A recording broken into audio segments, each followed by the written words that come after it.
ETF index mutual funds నేర్చుకుని stock మార్కెట్లో రాణించాలనుకుంటున్నారా? వెంటనే ఈ నెంబర్కి కాల్ చేయండి.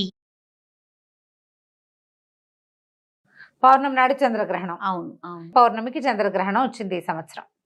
అయితే ఇది మనకి ఇండియాలో కూడా పాక్షికంగానే ఇది సాయంకాలం కొంతసేపే మనకు కనపడుతుంది. ఎందుకంటే సూర్యాస్తమయం మధ్యాహ్నం నుంచి మొదలైందట. మధ్యాహ్నం నుంచి మొదలయ్యి సూర్యాస్తమయం అయిన కొంతసేపటి వరకు, అంటే చంద్రోదయం అయిన తర్వాత కొంతసేపటి వరకే గ్రహణ కాలం ఉంది. 54 నిమిషాలు మాత్రమే ఉంది. ఓహో సూర్యాస్తమయం తర్వాత ఒక 54 మినిట్స్, అదే లెక్క.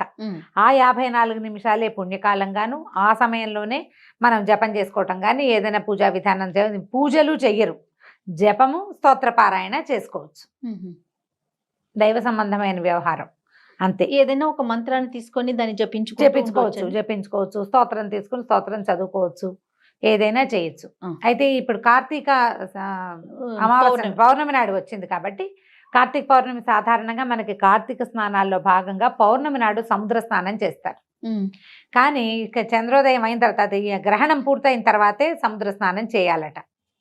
ఓహో గ్రహణ సమయంలో కాకుండా పుణ్యస్నానాలు విడిచిన తర్వాత, ఈ సమయంలోనే మనం జపాలు తపాలు ఏం చేసుకోదలుచుకుంటే అది చేసుకోవటం. భరణి నక్షత్రం మేషరాశిలో వచ్చింది కాబట్టి ఈ నక్షత్రానికి సంబంధించిన జనం ఎవరైతే ఉన్నారో వాళ్ళు ఈ సమయంలో ఏదైనా జపం చేసుకోవటము, దానాదులు నిర్వహించుకోవటము చేయొచ్చు. గర్భిణీ స్త్రీలు అయితే సాయంకాలం నుంచే, మనకి మధ్యాహ్నం నుంచే మొదలవుతుంది కానీ మనకి లేదు, అది ఎండ వెళ్ళేటప్పుడు కదా, కనపడదు కదా, అసలు మనకు తెలియదు.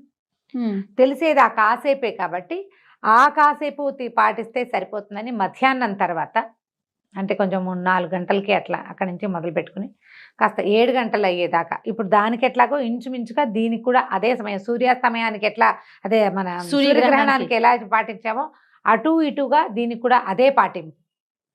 పట్టు విడుపు స్నానాలు అవన్నీ కూడా మామూలే. అయితే ఏంటంటే ఇక్కడ మనం పట్టు స్నానం విడుపు స్నానం ఎప్పుడు చేస్తా అంటే, అది పట్టడం మధ్యాహ్నం 2ంటికి పట్టినా కూడా సాయంకాలం వేళ చేసుకుంటారు.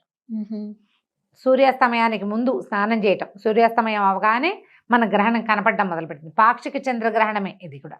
మొన్న వచ్చింది పాక్షిక సూర్యగ్రహణం, ఇది పాక్షిక చంద్రగ్రహణం. దీనికి ఇంకోటి ఏదో ప్రత్యేకమైన పేరు కూడా ఉంది, నాకు ఆ పేరు జ్ఞాపకం లేదు, సుబ్రహ్మణ్యం గారు చెప్పారు కానీ పేరు మర్చిపోయాను నేను. అయితే ఇది ఈ శాస్త్రజ్ఞులు, జ్యోతిష్ శాస్త్రవేత్తలు వాళ్ళు అయితే చక్కగా ఆ పేర్లు కూడా అవునవును ఘడియలు విఘడియలతో సహా చెప్తారు. మనం క్యాజువల్ గా మాట్లాడుకుంటాం, దీని మీద ఒక చిన్న అవేర్నెస్ కోసం చెప్తున్నాం అంతే. రమగారు, గర్భిణీ స్త్రీలు ఇప్పుడు కూడా జాగ్రత్తగా ఉండాలి. ఈసారి వెంటనే 15 రోజుల గ్యాప్ తోటి వచ్చింది. ఏమీ లేదమ్మా, ప్రధానమైంది తిరగద్దు, తినద్దు, విశ్రాంతిగా ఉండండి ఆ కాసేపు అంతే. ఇప్పుడు పర్వాలేదు అంటే మీరు బయటికి వెళ్తారు, ఆ పని ఈ పని చేస్తారు, ఏమైనా కట్ చేస్తారు, ఏదైనా టైప్ చేస్తారు, కూర్చుని ఎక్కుతారు దిగుతారు, అలాంటప్పుడు సమస్యలు వస్తాయి. వస్తాయి అని చెప్పట్లేదు, రావచ్చు రావు అని కూడా చెప్పగలిగే వాళ్ళు ఎవ్వళ్ళు లేరు అంతే. ఏం రావు అని ఎవరు చెప్పరు, మీ జాగ్రత్తలు మీరు తీసుకోండి అంటారు. జాగ్రత్తగా ఉండండి. రావని ఎవరైనా బల్లగుద్ది చెప్పేటట్టయితే మీరు వాళ్ళ ఇంట్లో వాళ్ళతోటి అవన్నీ చేయించి జనాలకు చూపిస్తే, ఓ 100 మందిని తీసుకుని రావు, ఇదిగో వీళ్ళందరితో చేయించాము అన్న రిస్క్ కనుక వాళ్ళు తీసుకోగలిగితే అప్పుడు ప్రచారం తప్పకుండా చేయొచ్చు. అప్పుడు మనం కూడా చేస్తాం, వీళ్ళ 100 మంది మీద చేశారు, వీళ్ళకి ఎవ్వరికి ఏమీ కాలేదు, అంతా నార్మల్గా ఉంటుంది అని చెప్పచ్చు. అలా అయితే కనపడలేదు ఇప్పటిదాకా, అలా కనిపించలేదు. కాబట్టి మనం ఒక పద్ధతి ప్రకారం వెళ్తున్నాం, మనకు ఒక అలవాటు ఉంది. ఎందుకు పెద్దవాళ్ళని కాదంటాం? ఏదైనా వస్తే ఇప్పుడు కబుర్లు చెప్పిన నాబోటి అమలక్కలు ఎవ్వరూ దగ్గరికి వచ్చేది లేదు. ఆ కష్టం అనుభవించాల్సింది ఎవరికి వారే కదా. అవునండి, నీ నొప్పి కాదు కదా, అందుకని మనం ఏదైనా చెప్తాం మన నొప్పి కాకపోతే. కాబట్టి జాగ్రత్తగా ఉండండి, సరిపోతుంది. ఆహార స్వీకారం చేయొద్దు, ఏదైనా చదువుకోండి. ఇప్పుడు ప్రెగ్నెన్సీలో మేమేం జపించుకోవచ్చు, మేమేం జపం చేయాలి ఇలా అడుగుతారు. మీరేం జపం చేద్దామా, విశ్రాంతిగా ఉండండి, ఓపికగా ఉండి నార్మల్గా ఉంటే ఏదైనా స్తోత్రాలు లాంటివి చదువుకోవచ్చు. జపం అనేది ప్రధానంగా ఉపదేశం ఉన్నవాళ్ళు చేసేది. మనం చదువుకునేవన్నీ స్తోత్రాలు, ఏదైనా చదువుకోవచ్చు. కాస్త ఎక్కడైనా చెరగలు పెట్టి కూర్చుని తాపిగా సింపుల్ గా చదువుకునేది ఏదైనా ఒక్కటి చెప్పండి అమ్మగారు, ఒక మంత్రం కానీ. ప్రెగ్నెన్సీలో కానీ నార్మల్ గా కానీ, ఈ 2 గ్రహణాలప్పుడు ఇప్పుడు చదువుకోవటం రాదు, పెద్ద పెద్ద మంత్రాలు రావు, నార్మల్ గా ఉన్న వాళ్ళకి ఏదన్నా ఒక చిన్న మంత్రం అంటే ఒక చిన్న స్తోత్రం ఆపదామ భర్తారం దాతారం సర్వసంపదాం లోకాభిరామం శ్రీరామం భూయో భూయో నమామ్యహం. ఇది చిన్నదా రమ్మగారు? చిన్నది, ఒక్క శ్లోకం, ఇది 2 లైన్లు. ఓకే. 2 లైన్లు రాసుకుంటే 2 లైన్స్. మనం డైరెక్ట్ గా చెప్తే 9 సెకండ్లు పడుతుంది అంతే. ఓం నమ శివాయ ఇలాంటివి అంటే అలాంటివి జపించవచ్చా? మీకు మీ ఇష్టం అదంతా. ఓకే. నన్ను అడిగితే నేను ఇది చెప్తా. నువ్వు నన్ను అడిగావు కదా, నీకు కావాల్సింది నేను ఎట్లా చెప్తాను? కాదు రమ్మగారు, ఇంకా సింపుల్ గా చెప్తారనుకున్నా నేను. ఇంకా ఏముంది, ఇది అనుకోవచ్చు కదా, శ్రీరామ జయ రామ జయ జయ రామ అనుకోవచ్చు. అలా అది నేను అడిగాను. హరే రామ హరే సామాన్యుల కృష్ణ కోసం. అనుకోవచ్చు. హరే రామ రామ రామ హరే హరే, హరే కృష్ణ కృష్ణ కృష్ణ హరే హరే.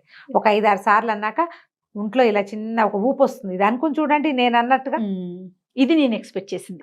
ఓకే, మీ ఎక్స్పెక్టేషన్స్ కూడా ఒకటి చెప్తా. నేనైతే ఆపదామ పడతారని చెప్తాను చేయ.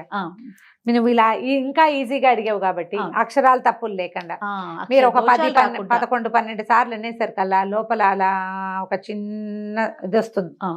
ఆ ఊపుతో వెళ్ళిపోండి. ఇంకొకసారి చెప్పండి రమ్మగారు. హరే రామ రామ రామ హరే హరే, హరే కృష్ణ కృష్ణ కృష్ణ హరే హరే. చాలు. అదే అదే అదే అదే అనుకుంటూ ఉండండి.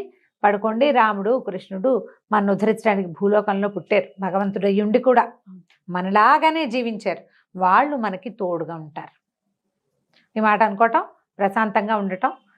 కార్తీక స్నానాలు చేసేవాళ్ళు ఉదయకాలం చేసి ఉంటారు కదా, సాయంకాలం ఈ విడుపు స్నానం చేసుకోవచ్చు. పట్టు స్నానం ప్రెగ్నెంట్ లేడీస్ చేయలేకపోతారు. 2 స్నానాలు వెంటనే అయితే ఒంటికి ఏమైనా ఇబ్బంది అవుతుంది, పెద్ద నెలల వాళ్ళు. కాబట్టి విడిచిన తర్వాత ఒక మాట స్నానం చేయండి. ఆ తర్వాత ఆహార స్వీకారం చేసుకోవచ్చు. ఓకే. దర్భలు వేయటము, మన ఇంట్లో ఉన్న వాటిని ప్రొటెక్ట్ చేసుకోవటం, ఇంటిని శుద్ధి చేసుకోవటం, ఇవన్నీ ఎప్పుడు గ్రహణాలకు ఏం చేస్తామో అదే సేమ్ విధానం, మార్పు లేకుండా. నమస్తే. నమస్తే.